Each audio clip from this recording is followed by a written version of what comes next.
Over the past few years, I've taken a few trips to South America and had the opportunity to visit some fascinating Incan, Mayan, and Aztec ruins. In each place, I was shown areas where it's believed human sacrifice took place. One place the Mayans would do it was the Great Ball Court, Pactapac, where players would score points by hitting rubber balls through stone rings with their hips. The losing team, or maybe even the winning team, it's not clear, would be offered to the gods on the spot after the game was finished. Atop many mountain peaks in the Incan Andes, archaeologists have found the buried remains of children, remnants of their practice of Krupacocha. For the Aztecs, they sacrificed people on top of the Temple Mayor, a pyramid-shaped temple in Tenochtitlan. It's also known that the Aztecs made regular conflict with outlying tribes so that they could have a consistent supply of prisoners of war for these rituals. In fact, they purposely did not conquer these neighbors just so that they could make war with them. Now I want to take a second look at what's going on here. Consider that virtually all ancient cultures, not just those in Mesoamerica, participated in human sacrifice. Many explanations have been offered as to why, and I'm not going to cover those here. Instead, I want to offer one that I think fits the metaphysics of the situation. Now I want to say one thing first. I want to dismiss lazy modern criticism that the ancients did this because they were naive or cruel. Intense and brutal in times they were, yes, but not to any greater extent than we moderns are. And they were anything but naive. If you ever have the opportunity, I encourage you to visit Mesoamerican high civilization ruins and see if you can find anything but ingenuity in how they constructed their architecture, the infrastructure of their cities, and ran their societies. They were hardcore pragmatists. When we consider how much trouble they went through to kill other humans ritualistically, it's clear that they did not take the matter lightly. They felt the gravity of what they were doing. Now that we're done with that caveat, let's now remember that at the core of almost all religions and mythology is sacrifice. The Hindus have Purusha, whose body was divided by the gods to make the sky, earth, sun, and moon. The Babylonians have the sacrifice of Kingu, son of Tiamat, whose blood was spilled to create mankind. In the Greek stories, for stealing fire from the gods to give it to human beings, Prometheus is condemned to having his liver eaten by an eagle every day while chained to a rock. For the Nordics, Odin sacrificed himself by hanging on the world tree for 9 days and nights. And of course, in the Christian myth, there's Christ who accepted execution on the cross. The list goes on. The common thread across these stories is that a sacrifice is made for the world, either to keep it in operation, to redeem it, or even to construct it. And what this commonality reflects is the fundamental metaphysical truth that the world comes into being by sacrifice. Reality occurs because something has been sacrificed or is sacrificing itself. In metaphysical terms, you could say that the universe voluntarily abandons its infinite nature, accepts limitation,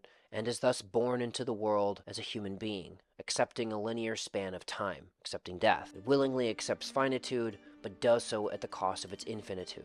You could say, in other words, that in order for there to be an experience, in order for you to have this experience, something had to be given up. If the entire cosmos is an experience on some level, then for it to know that it's here and alive, it must take on limits. Infinity is not an experience. It's a boundless state of oblivion, if anything. There must be subject and there must be an object. The ancients were aware of this, unconsciously, and as such acted it out concretely. If a cosmic sacrifice was taking place so that the world could undergo the formality of actually occurring, then in return, the ancients were compelled to repeat this fundamental act of being as a matter of resonance, and they must give up the highest value item in return, human life, being itself. Now with the Hebrews, this stopped. The biblical story of Abraham and Isaac is, among other things, a story of the end of human sacrifice. Abraham brings his firstborn son Isaac to a place in the mountains to sacrifice him to God, but at the last moment, Yahweh commands him to stop and use a ram instead. So what's going on here? Why was sacrifice universal in the ancient world, and why did it stop? One interesting speculation is that human sacrifice died out as human consciousness climbed to higher levels of abstraction and symbolic thought. Higher levels of abstraction and symbolic thought lead to individualistic-based cultures, since the ego is the supreme abstraction of being itself. Rather than act out the fundamental action of being concretely, like dragging a prisoner of war onto a dais and pulling his organs out, the human mind, shaped by chronic symbolic thinking, could now hold it in its imagination. Like in the Christian sacrament of the Eucharist, wherein a wafer of bread is consumed to symbolize the sacrifice of Christ on the cross. Each person of faith is given a piece of the wafer as Christ's body, which, by the words of the rite, is given up for the world. In other words, given up so that the world can occur. Now, literate cultures, taken over by more abstract forms of literacy like an alphabet, can can apprehend and be conscious of the idea of sacrifice symbolically. Cultures who embrace the alphabet also tend to be more individualistic due to their highly activated left brains, the area of the neocortex responsible for processing words and symbols. And since these cultures acknowledge the divine in each individual, each person to them is a simulacrum of God. They would absolutely struggle with the idea of killing a person as a means of imitating creation. On a deep level to them, even on a taboo level, a person and God are the same thing. On the other hand, it is not enough for pre-literate cultures, or cultures who embraced image-based forms of literacy like hieroglyphics or cuneiform, to be aware of a cosmic sacrifice in the abstract, to know it symbolically. The act needed to happen out loud, in the world, for it to rise to the level of collective awareness. Whereas with alphabetical cultures like the Hebrews, Christians, and Muslims, the reality of cosmic sacrifice could be known and held in the human imagination. Now remember, the alphabet probably emerged out of the Near East in Phoenician, Canaanite, Hebrew culture, and it was unique to these cultures until it spread to the Greeks, the Romans, and onto the rest of the West eventually. I hope you enjoyed this video. Thanks for tuning in.